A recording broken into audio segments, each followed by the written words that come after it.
You know, and I'm not trying to gloat or anything, but we just did a versus, myself and Coop with Tribe and Cass on our Patreon. The link is at the top. Y'all should check it out. But based on y'all votes, basically what we did was we went basically 4 rounds, right? And we did 20 songs deep. Mhm. Tribe started the first five, and then Cass started the second five, and then so on and so on. And we had to answer each other, and people were basically able to vote for each round. It ended up being Tribe 12-9. Now you're able to still go in there and look at it for yourself, and you can actually go in there and vote on it still. I think the polling is still open for the people who are watching it. But I think what we kind of learned is Tribe's songs. Well, at least I've always felt like this. I think Tribe's individual songs may have aged a little bit better than Cass's, but I think Cass put together perfect albums. And I think that's kind of on a lower level as far as Kendrick goes. What we're seeing from Kendrick, he put together perfect albums. To do any of those songs really stand out and stand up against some of his other top 10, 20 contemporaries? Well, let's juxtapose that a little bit quick, Okay. to the versus battle that we had. First of all, part of the reason it was 12-9 is that when I look back on it, I made a couple of missteps. The Mamacita was a big misstep, but I made a couple of other maybe missteps. Like I maybe should have taken some more chances with some more records that were that were like fan favorites of theirs. But also too, and this is what people don't understand, and I explained this, and when me, and Jordan were on the Patreon and we were all talking, I explained this. Well, Tribe has a pocket that they can go to for comfort and safety. Mob Deep has a pocket of comfort and safety that they can go to that's going to create that feeling that they can steamroll you with.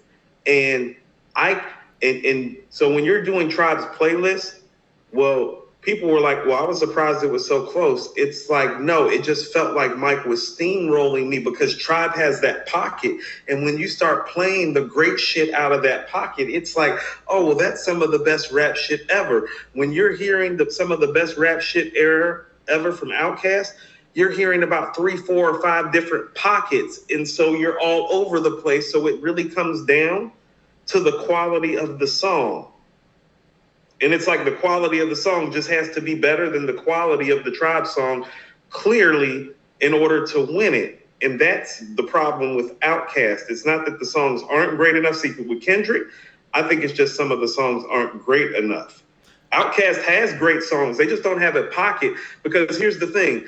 If I would have played Rosa Parks in AT Aliens, you would have played some classic Tribe shit that would have destroyed me now, wouldn't you? I was waiting on you to play one of those, Right. actually. You wanted to see, Mike, I know you and I know how this game gets played. That's why I was like, oh no, he's waiting for me to play this so he can just wipe me with it. And that's why I was like, no, I'm gonna think about it differently. Now I may have tried too hard to think about it differently, but Rosa Parks doesn't stand next to Check the Rhyme. You're finding them in that zone for about 2 years, and that's not one of the better songs from that zone, although it's a dope ass record. Right. And I think that, I guess the comparison I'm making, because I love Cass, you know what I'm saying? I think that a lot of Cass's music sounds so much better within the sequence of the full project as opposed That's to a what I mean. standalone. And I think Kendrick's like that too. I think that when you think about even All Right, which is, probably one of his biggest, if not his biggest single, that sounds better within the scope of everything that's going on to Pimp a Butterfly than it does individually. I mean, us just call it what it is, Mike. Elevators and Over the Woods sound 20 times better right next to each other back to back. They do. They When you do. go to Elevators and when you're playing AT Aliens, Mike, and it goes from like Elevators to Over the Woods to Babylon, it just feels right. It feels right. It's like, oh shit. Born It's King in the like, super yeah. chat says, I remember Nas having a bad rap for his poor stage performance.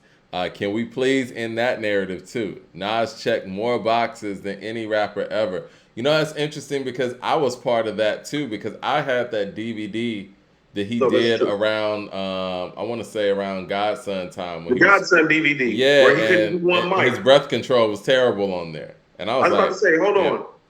Around that time is the first time that he started giving more emotional and live stage performances. And so it wasn't until like after that moment that I'd say he progressed to the point that like the performance and the breath control really came together and he started giving those performances.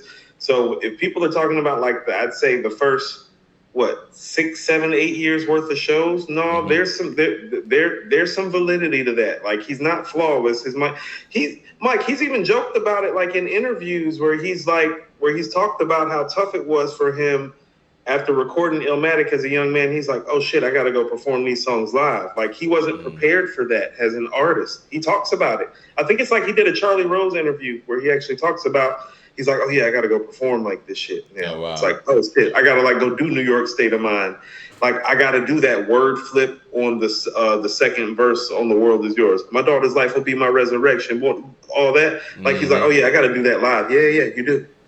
Lex Diesel with the super chat says, salute to this podcast, brothers. This is epic. In regards to the unreleased Nas songs, I almost forgot about Don't Body Yourself. Slept on. Imagine what unreleased records Nas and Hit Boy have together now. That's a fact, too. The Don't Body Yourself, that was actually called MC Burial. That was the 50 Cent disc. It was MC Burial. Don't Body Yourself. We appreciate the love from y'all too, man. We almost at 10,000 subscribers. So, you know, if you're not subscribed to the channel, go ahead and hit that subscribe button, hit the bell icon to know when we're live. And hold on one second. I'm sorry. I'm getting alerts right now to know when we're live. And, you know, tell a friend to subscribe so we can go ahead and get to that 10,000 mark, man. The other thing I was going to say, though, we were just talking about catalogs and oh, no, we were talking about the Verzuz. We were talking about when you and I, what we did on the Patreon. I knew one of the advantages that I had, and I think we talked about this on the show, is that Outkast's biggest songs normally aren't their best songs. And I knew that Tribe's biggest songs were some of their best songs. Yes. So if you were going to try to play like a Over the Woods or something, then I would be able to respond to that very, you know, with a song that was that quality, but bigger. Like, you know what I'm saying? Yeah. I mean, Tribe just gives you a lot of room, man. And I know you said something about, you know, if we went 10 more, it might be different. But you know what? I might take you up on that. I was looking at the list that I had. I got 10 more. I got 10 more. So how about this?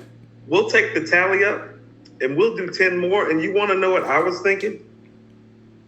I was really thinking we need to kind of like maybe like do like rounds of this, you know? Yeah. And so maybe we've done with Tribe and Outkast, and maybe we should move Tribe's catalog over and stand it next to Mobb Deep's catalog and see, because isn't it kind of funny? Q-Tip taught Havoc how to do the drums. I mean, but here's the thing about it. Oh, Prodigy is the better rapper of everybody that's in there, like clearly, like far and away, like he's far and away a better rapper than everybody in there. And that's all respect due to Q-Tip. But think about it. Q-Tip taught Havoc how to do drums. And Havoc had Prodigy. That's part of why that Mobb Deep shit is so classic, Mike. Well, you know, Tribe, respectfully, I mean, obviously, you know, Fife and Q-Tip were dope MCs. But it wasn't really about the bars. They were great song makers and the whole vibe itself. Well, here's what I'm saying, Mike. How about this? This is one of those rare moments if Mobb Deep and the Tribe Called Quest, if we do it that way. Well, Mike, you can hold whatever record that you want to the end. You're not winning. What are you going to do with Award Tour getting washed away with Shook One's Part 2? It's probably not going to happen. As much as I love Award Tour, Mike, let's not get it fucked up. It's not Shook One's Part 2. It's not. It's not beating that. So it's like, that's what I mean about how Mobb Deep's different. They make Tribe do different stuff. See, you can't hold Electric Relaxation and Award Tour to the end against Mobb Deep. I got Quiet Storm and Shook One's Part 2. You get your ass waxed that way at the end. Hold on. So you think that you would beat me if you had Mobb Deep and I took Tribe again? Listen to what I just said. Who taught Havoc how to do drums? Who taught Havoc how to do drums again? Q-Tip. And Havoc has Prodigy, right? I think you're looking at this totally For 20 wrong. songs? For 20 songs? I think you're looking at this wrong. You don't want No, that. I'm not. Because But Mike, what I listen to do what you want, just said. No, I want you to listen to what you just said. You said, "Well, I knew with Outkast that I could give you a quality song if you were to play something like Over the Woods, but just a bigger song." Oh, well, you can't do that to Mobb Deep now, can you? I Because if think you I do that, I could. can play Survival of the Fittest or Give Up the Goods or Shook Ones or Eye for an Eye. No, you can't do that to Mobb Deep. No, you can't. You can't son I Mobb Deep like that. I Like, think because you're they're looking at no, this no, no. wrong. Because some of their biggest stuff is their best stuff too, and you know that too. I think Like, you're it's not looking like at this Quiet Storm's. wrong. Quiet Storm's not an album song, Mike. You're And since we're looking. talking about remixes, Mike, you want to play remixes against Mobb Deep? You're looking at this wrong. You're looking No, at I the think you're bar looking at it work. wrong. You're looking at the bar work. I'm looking at No, I'm looking at both of songs. it. I'm looking at the drum work and the bar work. I ain't even talking about the song. I mean the drums. I'm talking about the song making ability, man. Like Tribe song making ability is crazy. Now this is what I was thinking. I think we might need to take it back to producers, you know, because Versus started with producers or whatever. And I remember you saying that you felt like Havoc could beat Just Blaze. I'll take He Just can. Blaze. He can. Okay. You want to take Havoc and I'll take Just Blaze? You want to do I don't that? know how we got the Havoc and Just Blaze when I was submitting the Tribe Called Quest and Mobb Deep. Because That's Tribe just went. I would wax you with Tribe, honestly. But I know we just went. I mean, we could do that further down the line. okay. but, you know, the playlist that I put together for Tribe is just fresh in everybody's mind. So it wouldn't be fair to come with a whole new, you know what I mean? I feel you. No. I feel you. But Havoc versus Just Blaze. Mm-hmm. I mean, are you confident in Havoc in that way? Mike, I'm not worried about you at all. I got 10 classic Havoc joints that it's like you can't beat. Like you can play like Mike. Didn't he did You Don't Know, right? He did, you don't know. Yeah. That's about your only certain victory as far as like the top 10 classic songs. Like Mike, you don't have Just. Okay. I love Just, but it's like you think Rock the Mic gonna win, Mike? Like, I might not even use that. That's what you thinking? What do y'all think in the chat? Nicholas Amos with the super chat says, what about EPMD in the verses? I would love to do that too. They got jams. Now, what do y'all think about this whole Just Blaze and Havoc? Should we do it, or what do y'all think we should do next? Tribe aren't winning against Mobb Deep. Y'all really don't want to do this, man. You know, for the people who are saying this stuff, y'all probably would have said the same stuff about Cass. Y'all need to listen to the Patreon. And hold on, Tribe Mike. gave them that work. I'm not one of those people though, because I said this is like no. For me to beat out Tribe with Outkast, I said I would have to play it perfectly, and I didn't play it perfectly, so I lost.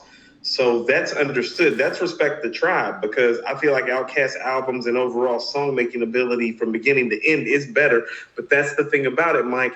It's not from beginning to end. It's for 20 songs. And that's why I said I had to play it perfectly, because I'm very clear in my mind. How about this, Mike? If we're going 30, 40, 50 songs deep, oh yeah, that starts leaning in Outkast's favor. But if we were just playing 5 songs, 10 songs, 15 songs, 20 songs, maybe even 25, Mike, no, that's in Tribe's favor. So you have to play it correctly.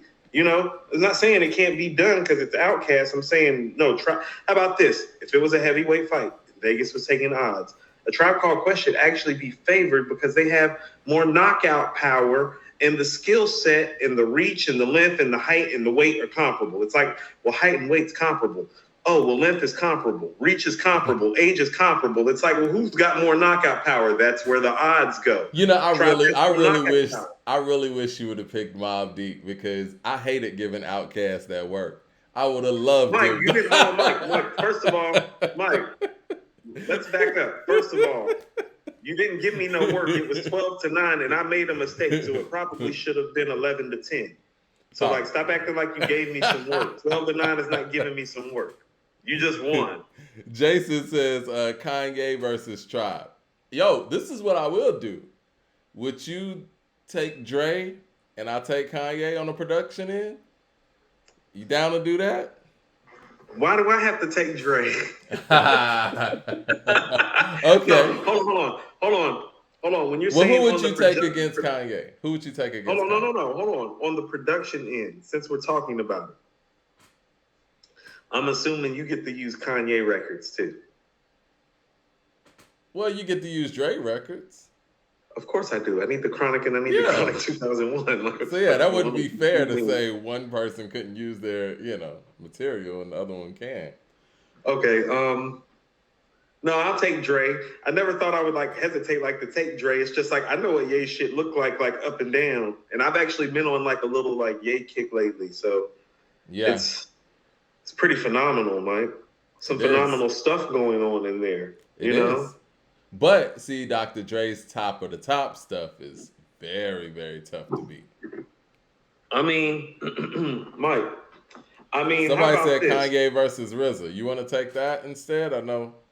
No, hold on. No, I'm gonna take the Dre shit. No, I'm gonna take the Dre shit because I'm gonna tell you why.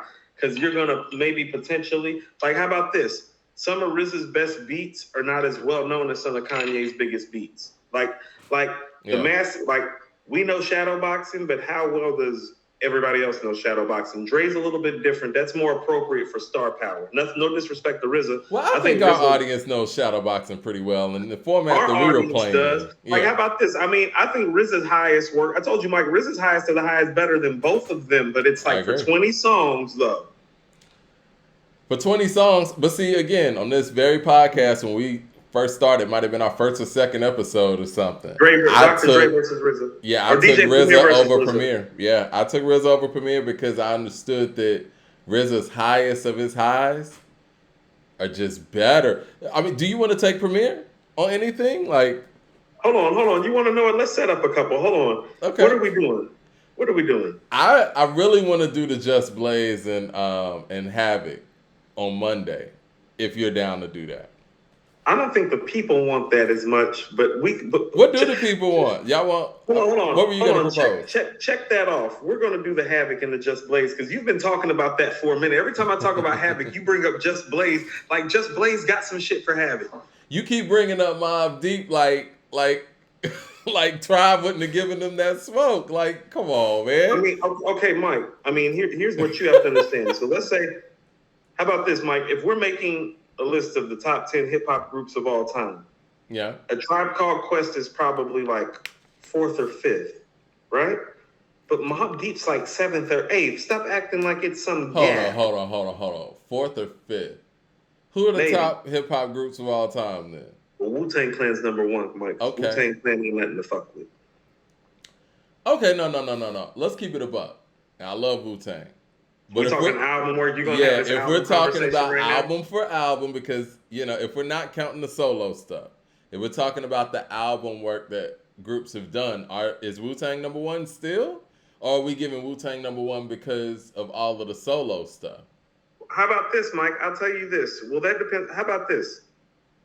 I think Enter the Wu-Tang and the Low End Theory are a wash. And so that comes back to Wu-Tang Forever and Midnight Marauders, I think I would have to say. So what say you? Well, that's Midnight Marauders. And Right. the first album clears everything else that Wu-Tang put out. But you see, Mike, you're saying that to frame your argument, to take Wu-Tang's solo work is kind of to take what they did that was groundbreaking. They all went solo and got solo deals. That wasn't like normal. I understand what you're saying, but you're taking some of the impact away. No. What we're doing is you're talking about greatest group. So we have to talk about group stuff. It's just like how we do 3000. So we're just talking strictly So we're talking about music and we're not talking impact? Well, I mean, impact comes from the group stuff, right? Okay, so Enter the Wu-Tang's way more impactful than anything Tribe ever did. Definitely. Because it spawned groups doing solo projects, and those solo projects turned into classics, and they ran hip-hop in a way Tribe never did. So off Enter the Wu-Tang alone, they would be ahead of Tribe. Because what they did in one album was more legendary, more groundbreaking, and sustained itself more than anything Tribe ever did. Well, we can make that argument. One album. We can make that argument that 50 Cent's better than Cool G Rap then. You know what I mean? If you want to talk about Nobody impact. believes that shit. 50 doesn't believe that shit, Mike. I'm just saying, I don't like the Mike, impact if you go argument. ask 50 right? if he's better than Cool G Rap, he is not going to tell you that he's a better rapper But than if Cool you G want to Rap. talk about He'll tell you, he's like, I'm a better songwriter than Cool G Rap. But if you want to talk about impact, though, what about the whole lane and subgenre that was created by the Low End Theory? That the Roots walked through, that Common walked through, that Kanye West walked through. So And you want to talk about impact? I mean, Tribe got kids all around here, the Neptunes and everything. So I don't know if the impact is just totally as lopsided as you think. Wu-Tang literally changed the way the industry operates, Mike.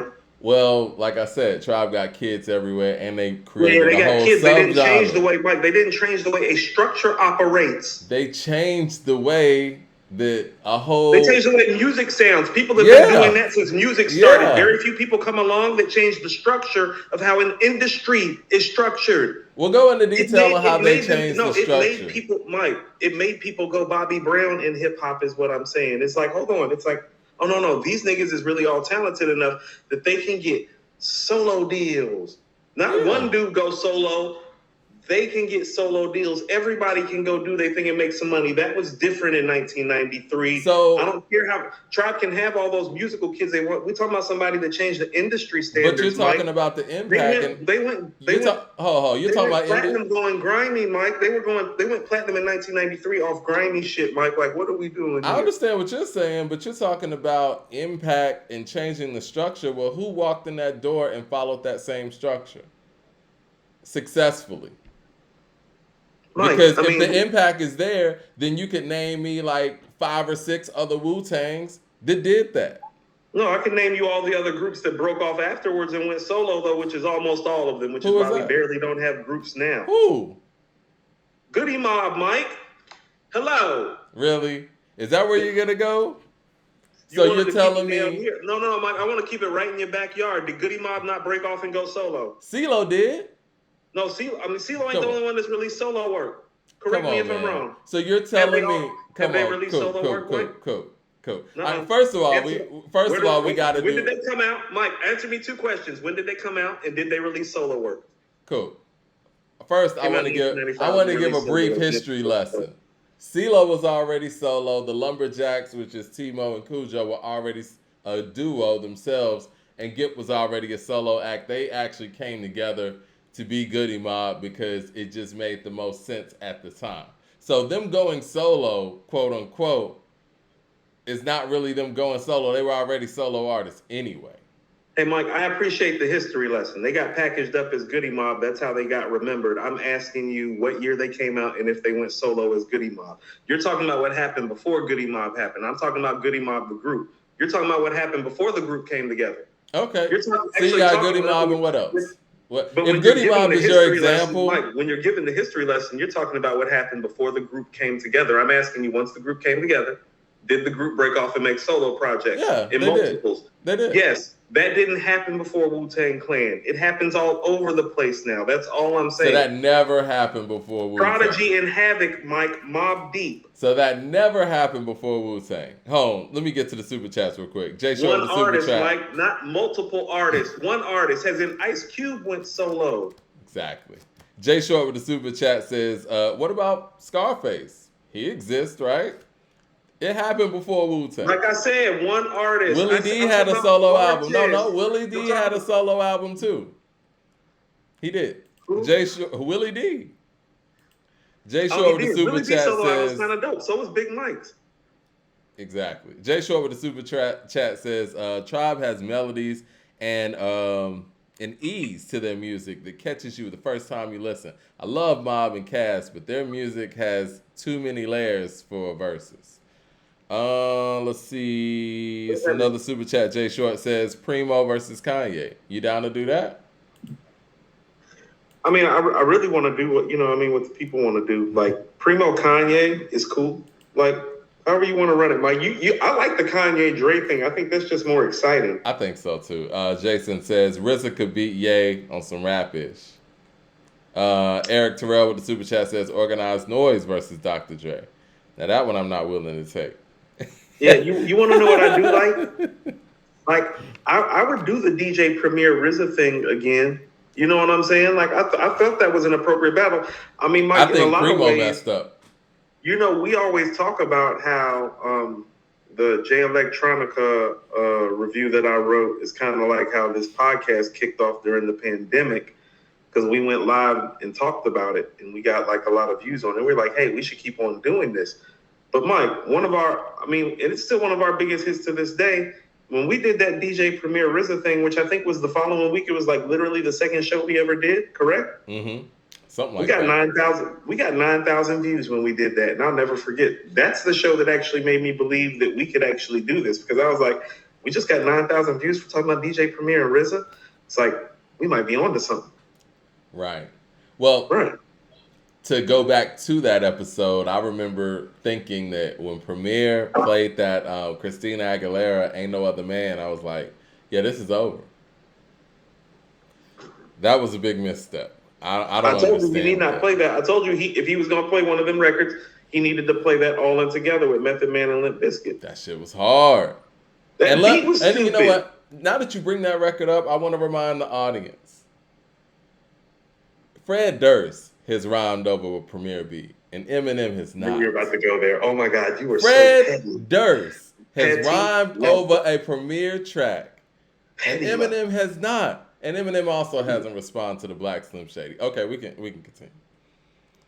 Petty levels high. Lex Diesel says Just Blaze is dope, but Havoc kills him in the verses. Okay, let's see. Okay, Let's see. Mike. So hold on. Let's check a few off. We're gonna do Just Blaze and Havoc. We're gonna do Kanye and Dre. Kanye and And Dre. we're gonna do Primo and RZA. Okay, sounds like we got a whole lineup. Now hold on. I'm assuming you're taking Just Blaze, correct? Oh yeah, I'm taking Just Blaze. And apparently you're taking Kanye. How convenient. You want me to take Dre? I could do that. I don't No, care. I'll take Dre. But who's taking RZA Primo? I think you're probably more of a Premier fan than I am, but it doesn't matter. You know. I think here's my problem with that. You want to know how I really feel? And I'm not trying to be funny when I say this. I feel like I'm a bigger fan of them both than you are. Oh no, I'm a huge RZA fan. I mean, I always say, man, RZA made some of my favorite hip hop tracks ever. Like if we talk about my favorite individual hip hop tracks ever, you got Ice Cream, you got Shadowboxing, Fourth Chamber, Incarcerated Scarfaces. Now I'm a big RZA fan. Now, I'm just gonna keep it real. RZA didn't sustain that level after '97. He just didn't. You know, I guess my thing is that, how about this? I don't know how I know what Shadowboxing. How about this? We feel differently about RZA stuff. It's like when you brought up Fourth Chamber, I was thinking to myself, I prefer Living in the World Today. Beat wise. Like that's that cypher shit to me. I don't know if Fourth Chamber is like that cypher shit that I'm looking for, but I know why you love that beat, because it's doing some very like interesting and succinct things track wise that other producers definitely weren't doing at the time. Even just the blaring and the blaring of the horns, like at the decibels that they were at. You know what I'm saying? Yeah. He was doing different stuff. No. So I get what you're talking about. I think we got a difference in opinion on what some of RZA's best beats are actually. I think. LP says Tribe don't got the W in their catalog. Low End Theory is way more impactful than you make it seem. Coop, Roots, Ye, Pharrell, Cass, Raucous, deep jazz samples. Yeah. I mean, but I disagree with that. I said we can call Into the Wu-Tang and the Low End Theory a wash. Yeah. Actually. LP says Odd Future is the only other group since Wu-Tang. Collective like that. Y'all won't give it to ASAP Mob? I think what ASAP Mob has done is very similar to Dipset, G-Unit. Okay, yeah. Whatever though. But whatever. Keep acting like I don't know what I'm talking about. Born King with the super chat says Wu influenced State Property, G-Unit, Dipset, and the Locks for solo projects in the group, and I'm sure several more I'm leaving out. Boot Camp Click. Yeah. I think that's 3-6 Mafia to a degree. I mean, I'm sure they were already doing that whole Camp Posse thing, but yeah. But yeah, I don't know. I mean, do you not want to take Premier? No, I'll take Preem. I love RZA. You know, I mean, like somebody threw Q-Tip in the mix. They said RZA versus Q-Tip. I learned how to rap over RZA beats. You know what I'm saying? So it's like I'm partial to it. Like in that sense, it's like I learned how to rap over RZA's beats. I learned how to rhyme, patterning myself after like the shit that Jizza and Deck and Meth and Ray like wrote. Like so, it's like it's different to like try to like destroy that shit. You want to take RZA and I could take Q-Tip? You want to know what? I like that more, actually. I'd enjoy that more. I I'd enjoy would that more. too. I would too, you know. So who do we have That's for difficult. Preem, though? Well, I mean, it's kind of making Preem the odd man out. No, I actually, don't it's mind not. taking Pete Rock. I'm a big Pete I Rock was guy. actually gonna say it's like so Pete Rock or Dylan. Shit. Huh. Pete's my Take Pete guy. Rock. Let me think Take about Pete that. Rock. Dylan's off the table. Dilla's off the table? Yeah, No. I don't want to put Dilla up against anybody. Okay. I guess. I think Damn. because I think he is the best beat maker ever. I don't mind Like taking Dilla against no, Preem. Mike, he makes the best beats though. I want to know. Fuck that. I want to take Dilla up against Preem. Okay.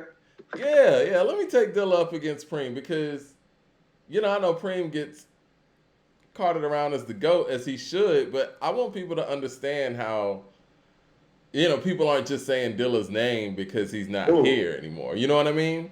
Somebody said Alchemist versus Premier. Whoo. Hey. I like that more actually, Mike. You like that more? I Okay. do. I think because I like styles that make fights. Like part of why Frazier and Ali works for me, it's like, oh well, style make fights. It's like you can't box with Ali. You got to get in on Ali. Like who's thick enough and strong enough and big enough to like get in on Ali though? It's like, oh well, him. You know, it makes sense. I think though, just for the type of artist, the versatility, I think Dilla might be a better choice though. You're right. Hold on. Has Alchemist made it to that level? Is he there? I feel like he might be there. He's there. Yeah. I mean, he's done enough work. He's there. Okay, let's do the Dilla Preem. That's cool. I want to do the Dilla Preem, and I want to do my homework with Dilla because he has such a catalog that he's got sneaky shit, Mike, like does. Running with the Far Side. Oh yeah, that's Dilla. That came to mind. I love that beat. Yeah. I love Running. Drop came to mind. You know, I like Running more than Drop. I love Running. I think part of why Drop works is because of the video that came with it. Didn't Hype do the video? Nah, that was Benny. Benny Boom. Who did that video? That was Spike. He did a lot of Beastie Boys videos. Yeah, What's his name? Okay. You know what I'm talking about. Spike Jones? Spike Jones, yes. Spike Jones did it. Spike Jones, yeah. Spike Jones is dope too. Yeah.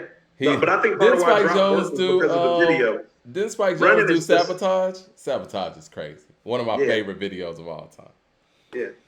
Jay Short with the super chat says Eminem beats J. Cole beats as a producer. So Eminem's production versus J. Cole's production.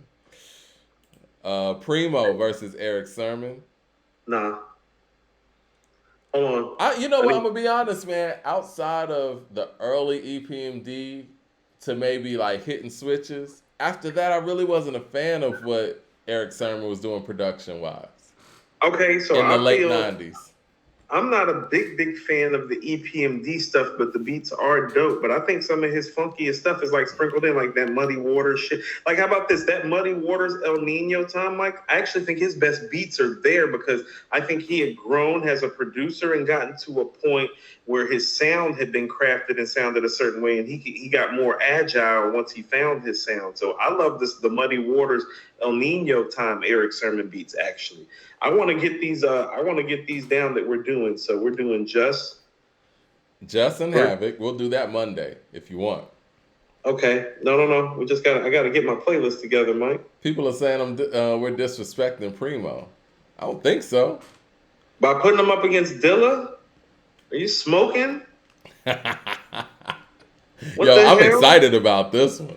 Like, whoever said that. That was Jay Short. He think we disrespect. Jay Dilla discography. Yeah. Just vs. Havoc. That's Monday. We got some Kanye and Dre. Hold on. So you're taking Kanye. I'll take Kanye. I'll take Dre. This is going to be very difficult. This is going to be the most difficult one to do. The producer ones are more fun because you get to fuck with all the artists, and you get to see where you never know what anything's coming from either. Like we know Dylan, when it's the artist, like you know what songs you're waiting you to know hear. songs are coming. Yeah. It's like, when is he playing? Look, I was already, Mike, when you got to a point, I was like, I really don't. I was like, for real, when we get to the end of the verses, I was like, I don't like Mike at all, because Mike ain't played a War Tour, Electric Relaxation. He ain't played this. He ain't played that. We had 5 songs left. Mike didn't play. Yo, people in the chat, man, I didn't even play the original Scenario. Yeah, Mike, the remix is better anyway. I was thinking that too. I was like, because I really was, when you brought up the whole remix thing, the only thing that I was prepared for was to hear Scenario in the Scenario remix, because that I would have understood and respected. Well, Mike tried to play the Benita remix on me, y'all, and then wanted to play Benita again after the Benita remix, and then was probably going to do the Scenario after the Scenario remix to me. Mike was trying to body bag me. All right, so this is what happened for the people. I still want you to check out the Patreon. I want to give away the whole thing, but we got to a certain round, and we didn't discuss any remix rules, right? So I forgot what record you played. It was like in the 10th frame or whatever, 10th round, and then I came with the Benita remix, and Coop was like, "Nah, man, that's not fair. So you telling me you gonna play the regular Benita too?" It was the Hootie remix for y'all out there. And I was like, we didn't discuss no remix rules. But yeah, you were right. And we took that one off the board. I came with another record. But yeah, at that point, I think I had already played the Scenario remix. And I was good with not playing the other Scenario. But yeah, I mean, it's different when it comes to producers because you never know what's coming. Now, we know with Dre, we're probably going to get, G-Thing. Still DRE. You're gonna get Straight Outta Compton, I'm sure. No, that's the beautiful thing about Dre shit is that here's what's great. Well, it's like I could give you Straight Outta Compton, or I could give you Express Yourself. From a production standpoint, I'm not crazy about Express Yourself. I mean, it's a great song contextually, but production wise,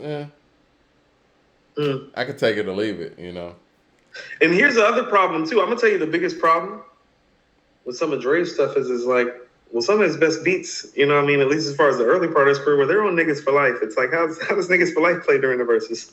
I mean, I would say that songs like What's My Name from Snoop play very well. You just, and this is and you're probably gonna see this, and I'm sure you already know that. When it came to the Tribe thing, I was just going for the bangers, and I was going for shit with instant impact. Because you could, right? Yeah. I had to think about I think with Dre, Outkast. you can do that too. Well, here's the thing: you can literally run down Tribe's hits and be like, "Oh yeah, that's some of their top 20 stuff." With Outkast, it's like Rosa Parks' top 20. It's like, oh, I don't know about that. I was surprised you didn't play Skew It on the Barbie though. I told you I should have played Skew It on the Barbie instead of Mamacita. That's where I made a mistake. That's my fault. You would have won that round. I don't even remember what it was up against, but I'm sure you would have won that round. Who did we have RZA going up against? RZA was, damn it. We just talked about this because we were talking RZA Preem, but then we put Dilla and Preem together. Yeah, we put Dilla and Preem together. Who did we do RZA with, y'all? Let us know in the chat. Let me get to these super chats real quick. It says, Harold may have did the first guys. Dale was working on Dale was working on bringing Crew out when he was with Ice Cube. Oh, okay, so he was saying that the Hieroglyphs may have been the first guys to do it. Dale was working with bringing out when he was with Cube. Jive signed several of his crew as solo, duo, etc. They signed Casual. Casual released Fear itself. DJ Tim Space says Casual's album. I don't remember that. Lose by Mobb Deep is my favorite, one of my favorite beats. Jay Stone says, how about Death Row versus Bad Boy? I mean, none of us want to take Bad Boy in that one. Uncle Fran with the super chat says, yeah, I noticed that you're not that big on EPMD. It breaks my heart. EPMD's great. It's not that I'm not that big on it. I'm just not as big as everybody. I think EPMD is one of those things, Mike, and I think you've said this before. I think if you were closer to being there or brought up on it more, it probably hits you more.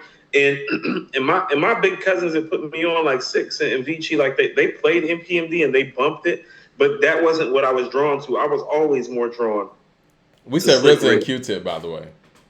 Yeah, I was always more drawn to Slick Rick in Public Enemy and Rakim and Cool G Rap when they played it. I always was. So it wasn't like EPMD wasn't dope. It was like the other shit they was playing was dope to me, like NWA. Like I remember when the first time I heard Scarface and he scared the shit out of me. Like, you know what I mean? Like I just remember that more than EPMD, so it stayed with me more.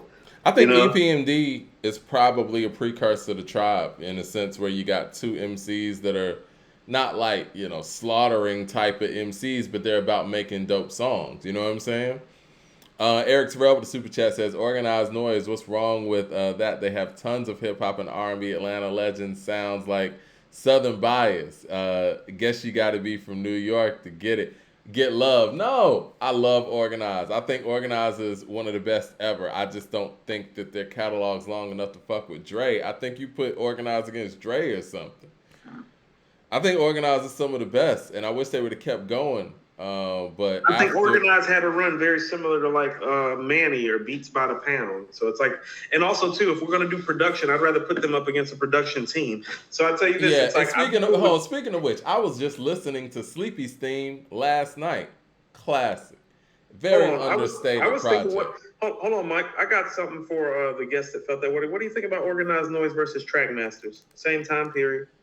Jeez, man, Trackmaster's got a lot of shit. I'm cool with it, but I think we're understating on a commercial viable level what Trackmasters has done. It's gonna be different because when you throw in Doing It, I Shot You, the LL shit, Mike, just the LL shit on Mr. Smith. Yeah, I think we need to find a comparable matchup for Trackmasters, actually. Okay. I think Trackmasters has a lot of stuff. Hold on, how about this? I mean, What about this? Are you willing to take Puffy against Trackmasters? No. Okay. I will not take that. Okay. No. Reggie with the super chat says, thoughts on Coastal Contra's version of Scenario. Still got to listen to that. It's so much music out there. DJ Tim Space King says, Mobb Deep, win or lose? My bad mistake. Yeah. I figured what you were talking about, win or lose. Darren Harris with the super chat says, the people has spoken. Dre versus Premier. That's what they say the people want. Oh, really? Dre versus Premier. So what do we do? So who does Kanye have then? Who did we have? Kanye and Dre were going. Yeah, we had Premier going against Dilla. So we got Dre versus Preem. Listen, man. I don't like that for Preem because Dre has so many monster classics that are bigger than Preem's monster classics. Because I want you to understand something. This is like, go ahead. I know what we're dealing with here. We're dealing with nostalgia and the fact that Preem has always been on the throne. I don't know if Preem is. I don't think Preem could beat Dre or Kanye. Let me just say it that way. No, right? That's not. See, no, this is what I mean about how styles make fights. Well, what Kanye and Dre do well isn't necessarily what Preem and Dilla do well. What Preem and Dilla actually are best at is giving you that classic album hip hop shit. Okay? Yeah. And that fight makes more sense. Dre and Kanye give you that superstar level, like notable records level. Notable record where Mike, when the beat drops, you're like, oh, that's Explosive by Dr. Dre. Mm-hmm. That's Gold Digger by Kanye. Yeah. And you know it as soon as the beat drops. That's different than what Preem and Dilla provide. I'm not saying that Kanye and Dre are better. I'm saying what they provide is different, and we're doing fights. The styles and the fights gotta make sense. This is a heavyweight fight. No, these are all heavyweight fights, but not all heavyweight fights are built the same. Like here's what I'm saying. A lot of people feel like Preem has like these bangers, okay? He does. And he does. Joe Frazier felt like he had the best hook in the game until he had to step in the ring with George Foreman. You feel what I'm saying? You're not I ain't saying Joe Frazier ain't the shit.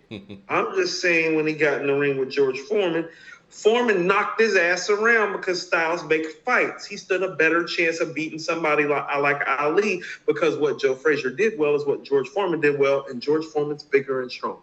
You're not going to say it. I'm going to say it, man. Primo couldn't beat Dre or Kanye in the verses. And if you were to pick Premier and Dre, and I had Dre, and you had Premier, I would be chomping at the bit, man. This would be I mean, easy. this is what I'm saying. So here's what I mean: is it's like, and that's not being disrespectful. It just is what it when is. Some of these records Mike, are huge. when I play something off of Living Proof from Group Home, it's like, even if the beat's better, how many people are going to recognize it when I drop it? That's what I'm saying about even if you did that and I threw a Let Me Ride out there, what you gonna do? Like, you know what I'm saying? Like, no, that's what I'm saying. It is It's what like it the beat is. might be better. How about this? Come Clean by J. Rue the Damager. Dope You feel record. me? But what if No, I no. threw G-Thing out there? That's the Or problem. what if I throw Murder Was the Case out there? Like, come on, No, man. don't do G thing, Mike. Go to Murder Was the Case. It's Well, if you like- drop Murder Was the Case versus Come Clean, as much as I love Come Clean, tell me that in that format that makes sense, that those records are even playing against each other. Yeah. It's levels. I'm sorry. And I know it sounds fucked up or whatever, but it is what it is. Dr. Dre is incredible. No, there's nothing wrong with saying it, Mike. I mean, you are being a little disrespectful, because what you're saying is I'm not Dre's trying better. to be disrespectful. I'm just being real, because if we're playing the music back to back, Mike, just like all classic albums and songs aren't made the same, well, beats and production styles go the same way. And so what Kanye and Dre specialize in is memorable classics that everybody knows and recites. Dilla and Primo specialize in making hip-hop classics that the streets are going to immortalize forever. You know Q-Tip's my guy, and I done picked Q-Tip on a whole bunch of stuff, but I would be in a backward position if you had Dre and I had Q-Tip. I just would be. The Dre songs are just so big. It is what it is. Like, no, Mike, Award Tour is losing to nothing but a G thing. Yeah. Yeah. So it is what it is. Yeah, and that's my guy. He's my personal favorite, but you know, it would be difficult to pick songs that would outweigh that. And I'm pretty sure in a Premier matchup, if you had Premier and I had Dre, it would be very difficult for you to match the notoriety of a lot of these records. Yeah, yes, because here's what people have to understand. Like, Preem making classic beats like the 10 Crack Commandments is more arbitrary and an outlier than the norm of his catalog. Well, his classic beats sound more like A Million and One. Great. And Rhyme No More, which is great. That's what I'm saying. No, that shit epic. And for me picking Dilla, that's going to be tough for me to contend with. You're actually, I'm about to say, Mike, Dilla going versus Preem. Dilla's actually the underdog because I actually got more stadium flow and big boy shit to throw out than you do. You have to find something that's going to go with unbelievable. I think my edge having Dilla in that situation is the R&B lane. And doing Didn't You Know or Got Till It's Gone, stuff like that, you know, and daring you to match that, you know, but I'm going to have to get real creative. No, I agree. Yeah. And, but this is what I mean. Everybody can all be great and all be considered like in the same vein or same level. No. There's not much separation. Like where there's separation, it's like if there's separation, you're going to hear it when we play it. But it's like I don't hear any separation with these guys. It's just different stuff that they do. And I think every that time was New the York problem. State of Mind drops, it still excites me. You feel like the part 2 has a better beat. Yeah. I think, you know what? This is the thing, though, man. I think that's what happened in Manny Fresh and Scott Storch's verses. And it made Manny look a certain way when it just wasn't a good matchup. You know what I'm saying? Like, it wasn't a good matchup for either guy, but Scott Storch was able to kind of lead the pace with some of the notable records that he had, and it made it look like a blowout in that sense, but that wasn't the matchup for Manny. Honestly, Manny's matchup should have been more of Swiss Beats, really. No, Mike, I was actually going to tell you, how about this? This is what I mean about how styles make fights. Even though DJ Paul is a better producer than Scott Storch and Manny Fresh, he would have stood a better chance against DJ Paul because it would have been Southern Classic for Southern Classic and people would have been more engaged because the fight would have made more sense. They've actually made stuff together, too, so that would have definitely made sense. LP with the Super Chat says, my favorite group back in the day was EPMD, Fife, yeah.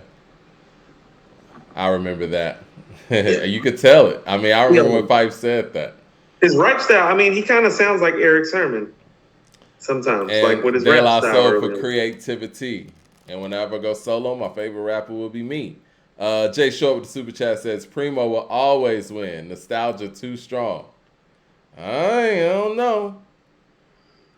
I think Coop got this one right. Now the song, Matt. All right, so man, I'm gonna have to contend with Mass Appeal and all that shit. Jesus.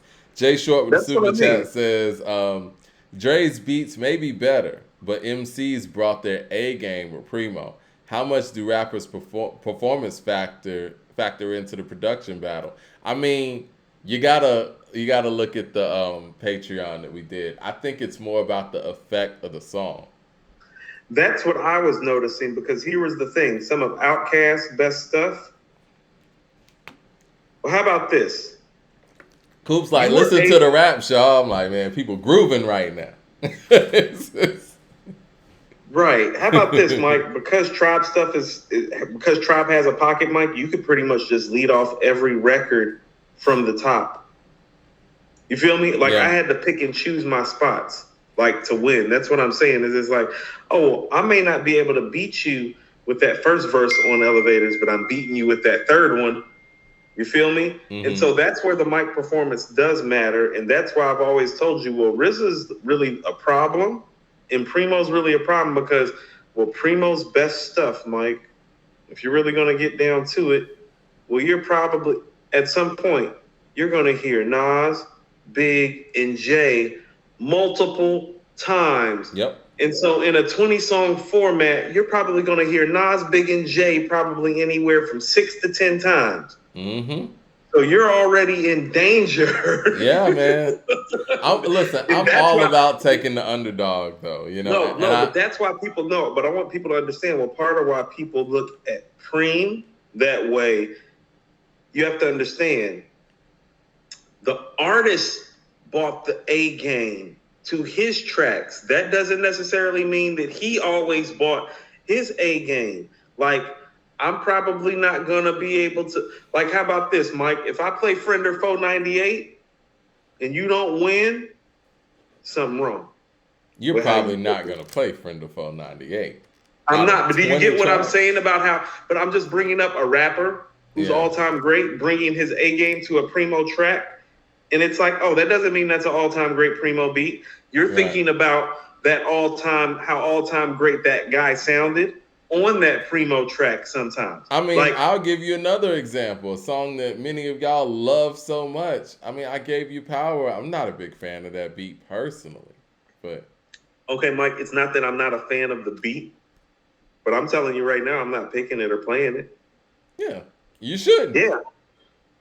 No, you're gonna fade me. You And shouldn't. people gonna be like, "Ooh, you hear what Nas saying?" It's like, yeah, I've been hearing what he's saying since '96. How that beat go? Yeah, it didn't really matter. Lex Diesel with the super chat says, makes more sense to do Primo versus Dilla and Dre versus Jay. Don't put Primo in a fight you know he can't possibly win. I mean, Fair. it sounds messed up, but it is what it is. CJ Kid with the super chat says, would still love to see Illmatic versus Akumanai, just cuz. LOL. Eric Terrell with the super chat says Teddy Riley versus Dr. Dre. They the same age, plus Teddy has lots of hip hop.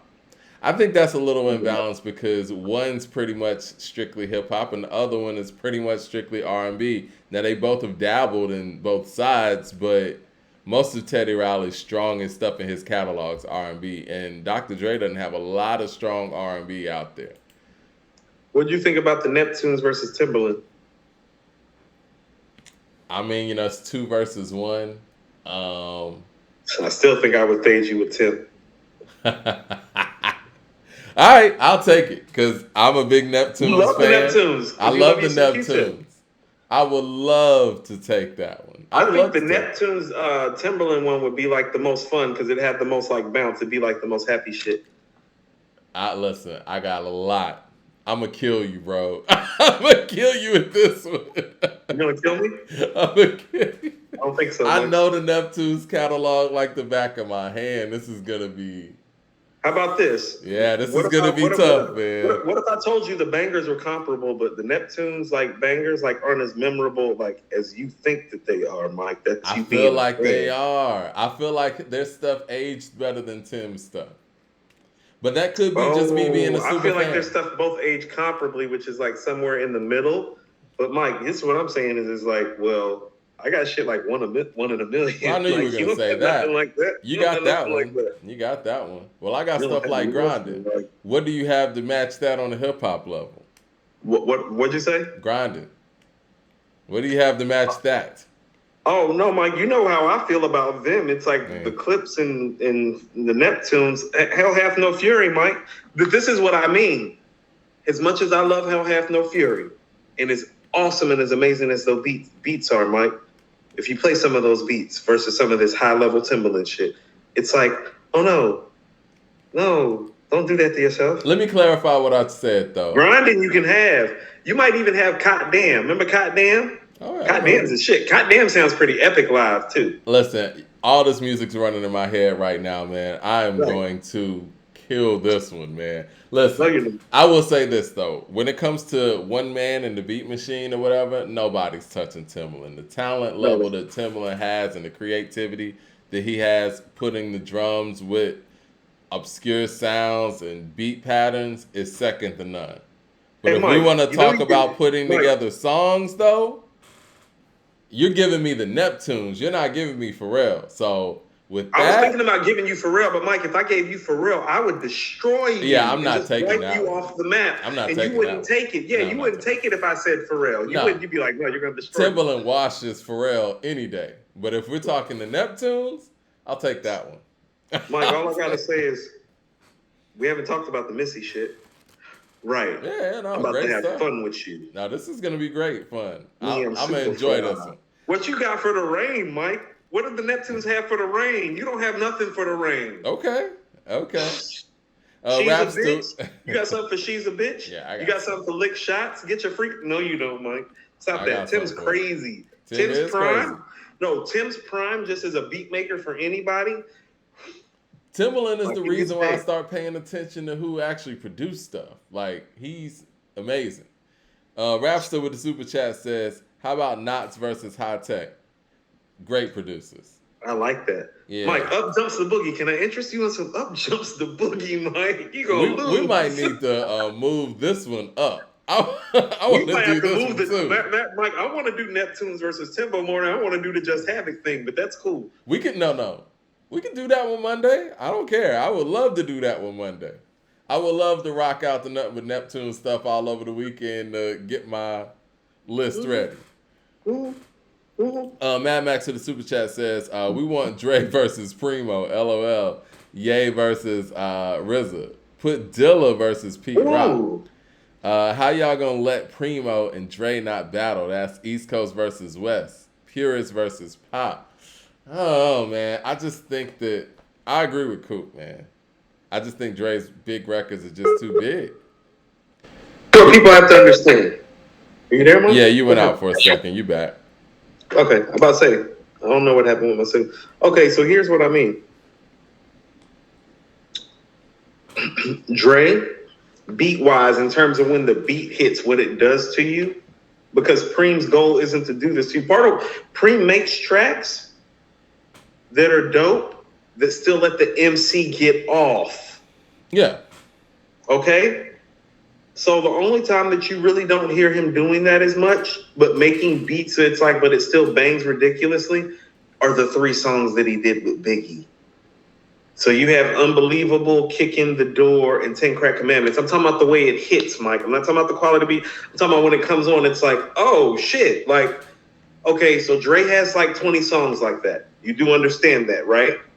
Like, he's got 20 records like that, where it drops like that, and you're like, oh, shit. That's not how Preem styles out his records. He styled out records like that for Big. What records, for the people who are saying this, if I play What's My Name by Snoop, what That's Primo what I'm saying. I record are have you to gonna play 10 Crack Commandments, and I still may not win. You're not And gonna then I'm win. done with 10 Crack Commandments. You're not gonna win that. Right. That's not gonna win. And we Sorry. still, Mike, and we still have the Shiznit and Nothing But a G You got Thing. Gin and Juice. Let Me Ride and Explosive and Still DRE. And It's Funky Enough by the DOC. Next episode. California What Love. if somebody It's comes a in problem. with next It's a episode? What are you gonna play from Premiere? That's what I mean, Mike. Come on, man. Drake, how about this? The way the 10 Crack Commandments sounds beat wise, well, that's what Dre does regularly. Yeah. And so when you take something like that, you're putting Preem at a disadvantage because you're not allowing him to do what he does best, which is to let the MC breathe on a great beat. I could play These Nuts against something like that. These Nuts is one of Dre's best beats, It first is. of all. You're not about to sneak up on me with These Nuts. That's one of his best beats, Mike. It's crazy, man. That is a classic West Coast banging ass beat from Dr. Dre. I would love to listen. If y'all really want Little that, Ghetto Boy, Mike? Yeah. How about this? I would love to pick Dre. Boy is Dr. Dre on his DJ Premier shit. Yeah. You might not even play Little Ghetto Boy. As great as Mass Appeal is, I could put These Nuts up against Mass Appeal and be comfortable. Like, These Nuts is a better beat than Mass Appeal, like in the speakers, like in terms of like the ride too. This is what I mean. The construct of the beat, the drum work, might be better on Mass Appeal, but go play Mass Appeal and then go play These Nuts back to back. Exactly. In your car. Right. Like, go do that. Yeah. Go play. And then tell me that that's fair to Preem. That's what I'm saying. Because what Preem does well isn't what Dre's trying to do well. Like, they're trying to do two different things anyway. I would love to go up against y'all to think that's a competition. I would love that. Mike, how about this? If the people want to pick DJ Premier and go against us, we'll let them come in and pick the promo tracks, and you and me will pick Dr. Dre. Yeah, y'all play the records. I'm about to tap dance on you niggas, though. CJ Kid with the super chat says MLP versus Onyx. Non-plus with the super chat says the performance factor versus kills it for me. Nas catalog murders Busta, but in a versus, Busta would eat anyone. You know, we got to stop saying that without it being proven. That's got to be proven, just like everything else. It's got to be proven. Now, we know Busta's a great performer, but we got to see 20 deep how all of that goes.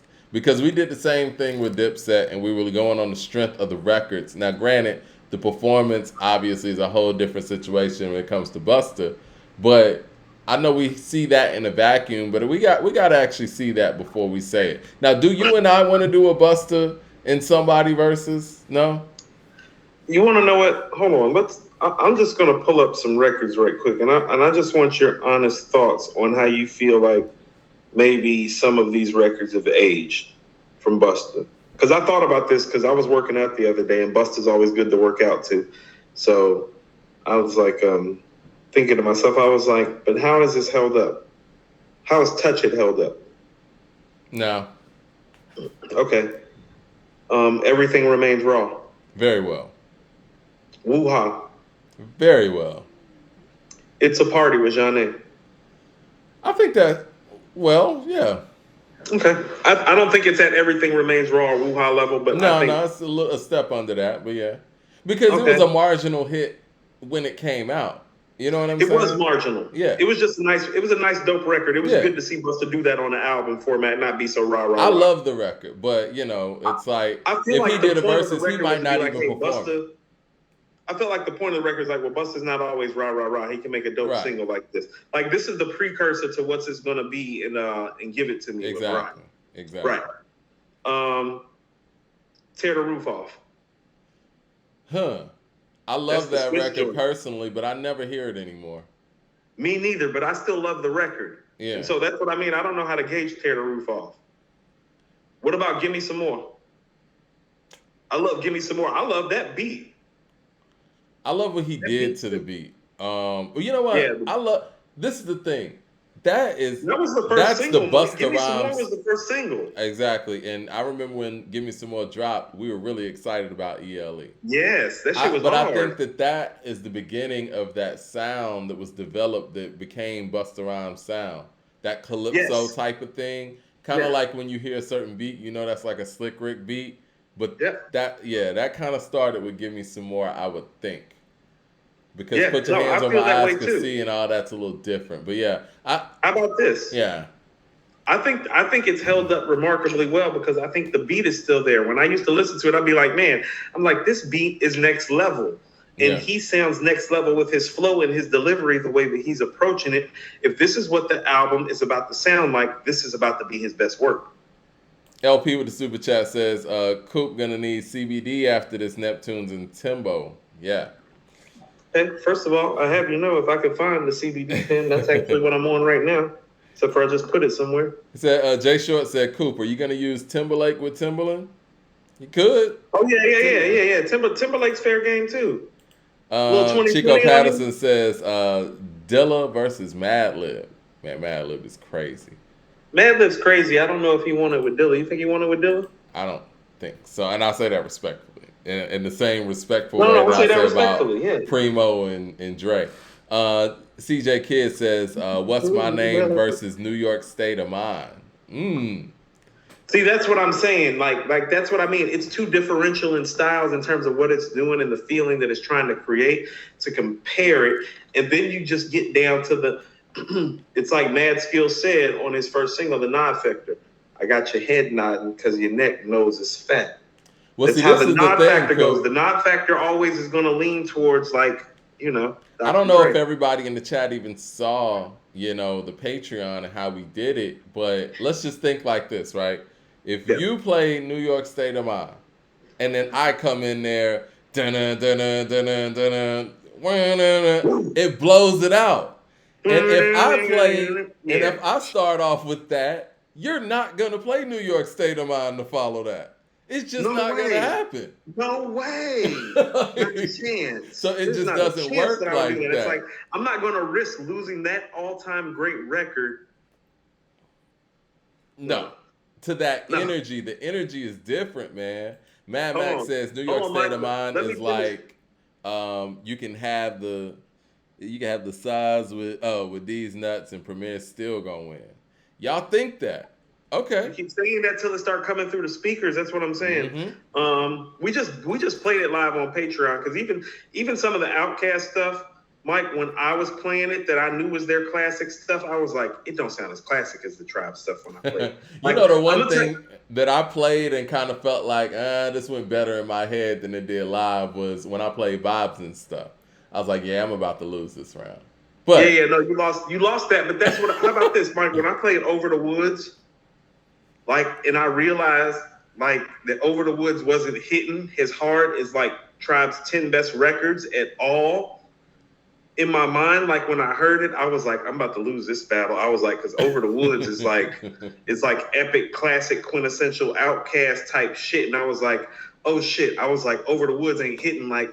I was like, I'm about to lose. I forgot Hold on, what let I me go to played. some more of these Busta songs. Go ahead. Because you're right about the Busta thing, because a lot of it is because here's the thing, Busta had a reputation where it's like pretty much it's like if Busta came, you drop Busta shit in the club. Right. You know what I'm saying? So what about Break Your Neck? Nah, I don't think that aged well. What's it gonna be?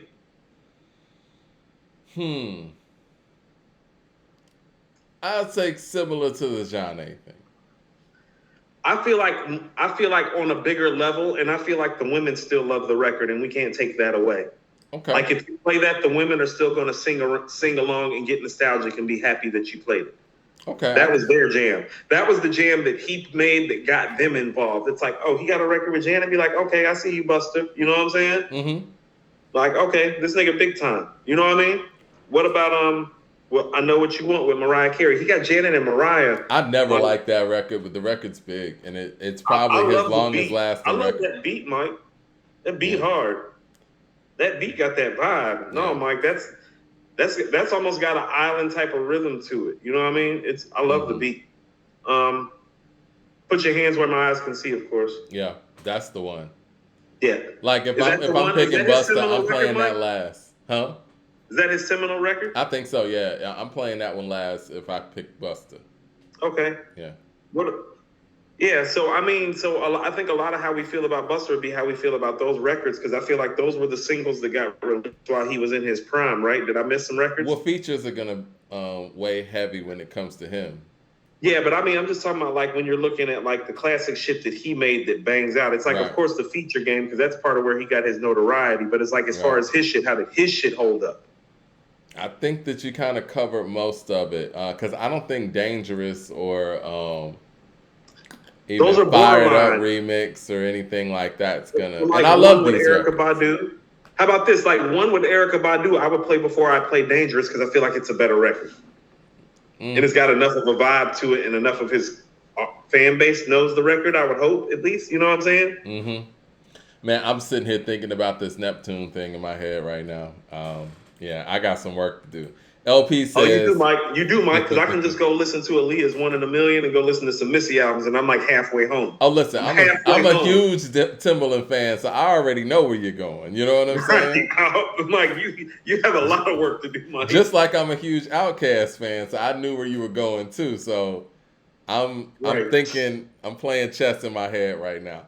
Right. LP I with the can't super. even front, Mike. As soon as you accepted it, I thought of 5 Timberland beats. I was like, Mike got some work to do. I'm definitely I'm going accepting ding, this one. ding, ding, ding. This is gonna be fun.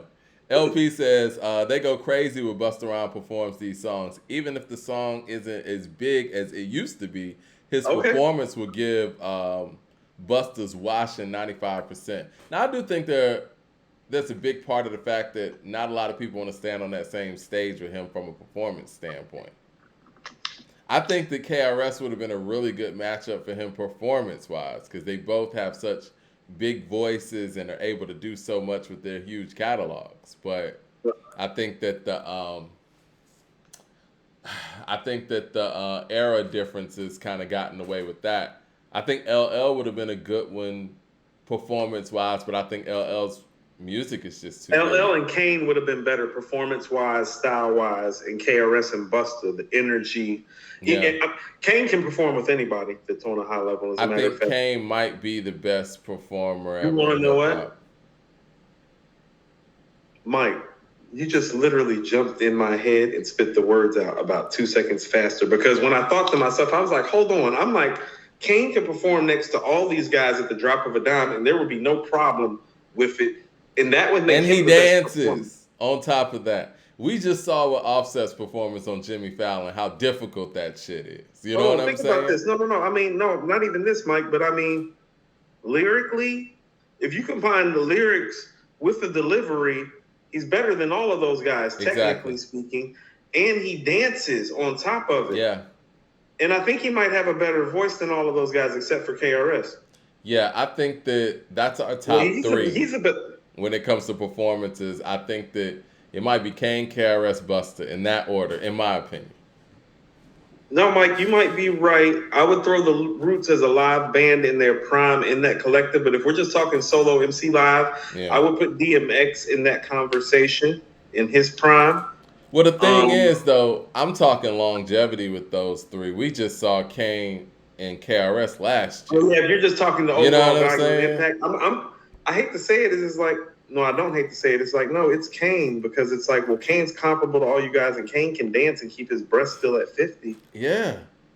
And, rest in peace to DMX, but he didn't sustain that level of performance over the duration that KRS and Kane did. So I got to give them the nod. Somebody said Kane's not better than LL. LL's a great performer, man, but he's not out there doing dance moves like Kane. I mean, actually, if we were ranking LL like in this performance stature, he would actually be the fourth guy, in my opinion. You think so? It would go Kane, KRS, Buster, then LL. I think Buster. I'm not Buster. I think LL has a very, very, very underrated rap voice. I think he has one of the strongest rap voices. Not better than Kane's. No. No. I don't know. I don't think it is, but it's not too far off. I think that he has a very underrated rap voice. We never talk about LL's rap voice when we talk about how he executed Mama Said Knock You Out. You got to be special to execute a record vocally like that. Shotgun blast I heard when I rip and kill at will. Okay, that's also a man that was, 5, 6 years in the game that had learned how to use his voice that way. So he had an advantage that other guys didn't have maybe in 1990 because he literally had already been doing it 5 or 6 years at that level. Well, even his How rap many other voice people on can "I'm say that? Bad" or "I Need a Beat." It's a medical beat subject of discussion. I'm not saying that he doesn't. I'm not saying he doesn't have a great rap voice. I'm saying it's close. Let's say that it's close and keep it fair. Jay Short says, "Coop, don't forget The Bachelor by Genuine." Yeah, First of definitely, all, man. you be quiet. Stop letting the secrets. Oh man, Stop listen, I know letting the all the stuff. secrets I listen to "I'm out the Sorry" all the bag. time. They short. "I'm Sorry" is the Next truth. time, they short. Next time you're gonna say stuff like that, you need to send a little bit more money. You're letting secrets out the bag. I Oh, I'm didn't gonna bring read up The Bachelor by Genuine for a reason, young man. them. Yo, Didn't I bring it think up we for a kind of reason. got to Listen go to to the next topic.